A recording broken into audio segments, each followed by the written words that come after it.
Alhamdulillah. Wassalatu wassalam ala Rasulillah wa ala alihi wa sahbihi ajmain. Amma ba'd.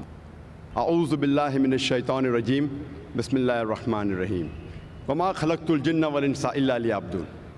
Bismillahir rahmanir rahim. Allazi khalaqal mauta wal hayata liyabluwakum ayyukum ahsanu amala. Rabbi shrah li sadri wa yassir li amri wahlul 'uqdatam min lisani yafqahu qawli. The honorable scholars, speakers, the respected guests, my respected elders, my dear brothers and sisters, and the millions of viewers who are watching this program live on Peace TV. I welcome all of you with the Islamic greetings. Assalamu alaikum wa rahmatullahi wa barakatuh. May peace, mercy, and blessings of Allah subhanahu wa ta'ala, of Almighty God, be on all of you.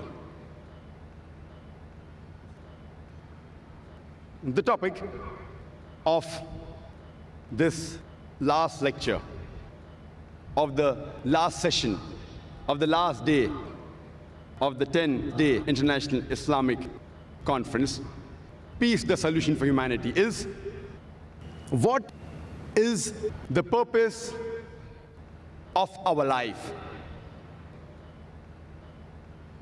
How many of us have really ever thought in their life, what is the purpose of our life?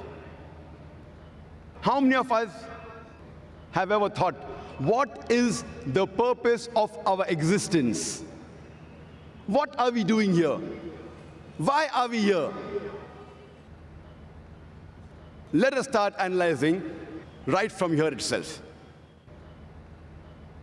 I request all the people in the audience, all of you, if you have ever thought in your life, what is the purpose of your life, please raise your hand.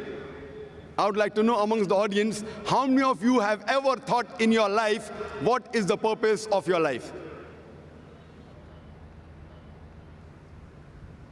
Fine, maybe I can see 10, 50, maybe 100 hands. An audience of more than 100,000. That is less than 0.1%. Some may have felt shy to raise their hand. So surely I can say less than 1% of the human beings have ever thought in their life, what is the purpose of our life? Is it required that should we know what is the purpose of our life? To help you, let me give you an example. Once a man, when he was traveling, and when he came at a crossroad, he asked the passerby, where does this road lead to? The passerby asked him, where do you want to go? The man replied, anywhere. The passerby answered, then take any road, it will make no difference.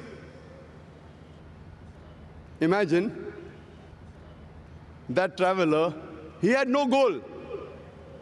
Whatever actions he did, whatever deeds he did, it made no difference because he wanted to go anywhere. And many of us are leading our life in the same way. Let me give you one more example. Imagine there is a builder who starts constructing his building, and he lays the foundation and he digs a big hole for the foundation. And when you ask him, how many stories is your building going to be? He says, I don't know. How many square feet is the built-up area? He says, I haven't thought of it. The builder has got no goal at all. Once there was a man who told his neighbor, your dog always chases vehicles and cars. I wonder, will your dog ever catch up with any car? The neighbor replied,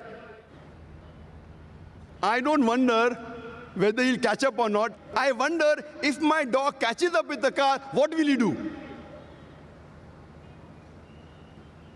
The man who asked him, will the dog ever catch up with the car?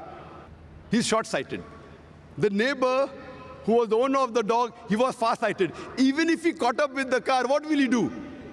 What is the purpose of his goal? And unfortunately, many of us, we are leading our lives same fashion, just like the dogs. You know, people do graduation, and you ask them, why are you doing graduation? And they don't know the reason. Just because they want to be a graduate. What will you do after you finish your graduation? I haven't thought of it yet. Most of us are leading our lives like the traveler or like the dog who's chasing cars, absolutely without a purpose. Many of us,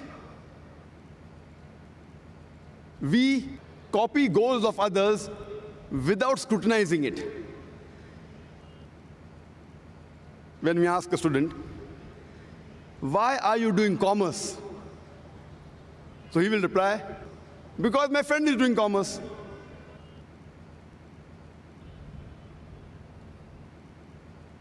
Many people, they emulate and they copy the actors, the models, without realizing what they're doing.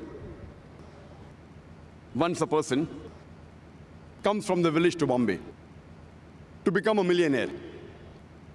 And when the question was asked to him, why have you come to Bombay? So he gives a reply that I have seen Amitabh Bachchan in the Hindi movie. He's a pauper, he comes to Bombay and he becomes a multi-millionaire overnight. That is the reason we find many people coming from outside Bombay and they're settling in Bombay to become a multi-millionaire overnight. And that's the reason you find that the slums in Bombay are increasing. Many times we see actors and models, they are brand ambassadors and they endorse certain products. There was a person who purchased a new car, Hyundai i10. And when the question was asked, why have you chosen this particular car, Hyundai i10? So he says, my favorite actor, Shah Rukh Khan, he owns Hyundai i10. I doubt whether Shah Rukh Khan ever sat in Hyundai i10 except in the advertisement. He may be owning a Mercedes or a BMW or somewhat similar. I doubt whether he owns the i10. You know, Shah Rukh Khan endorsed the watch Tag Heuer. He's a brand ambassador of the watch Tag Heuer. And we find many of his fans buying Tag Heuer. I wonder what has Tag Heuer got to do with the acting of Shah Rukh Khan? Has that watch, has that wristwatch ever helped him in acting? I doubt whether he wore Tag Heuer before he became a famous actor also. So these are the various ways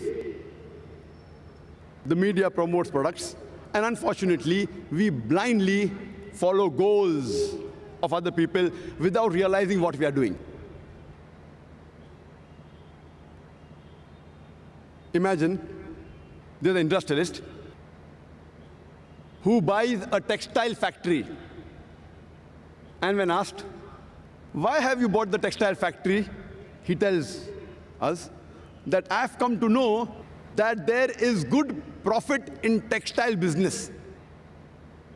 Then you ask the next question. Do you have a feasibility report? He says, no. Have you had someone to take care of your business? Have you hired a CEO, chief executive officer? He says, no. What is the percentage of profit you will make? He says, I don't know. Where will you buy the raw materials for? He says, I haven't thought of it. Where will you sell your textile? He says, I don't know. Do you think that businessman will make profit in the textile industry? Imagine there's a person who has a goal. He wants to become the best scientist of the world. What does he do? He does a survey of all the scientists from the first human being, Adam, peace be upon him, till today. And after doing a survey, he comes to know the best scientist of human history was Isaac Newton. And his survey was correct. After that, what does he do? To become like Isaac Newton, he starts growing long hair, curly hair like Isaac Newton. He wears shoes like Isaac Newton. He wears clothes like Isaac Newton. Do you think he will become a successful scientist? Such people have a goal, but the planning is wrong. They have a planning. They did a survey of the scientists, but the planning is wrong.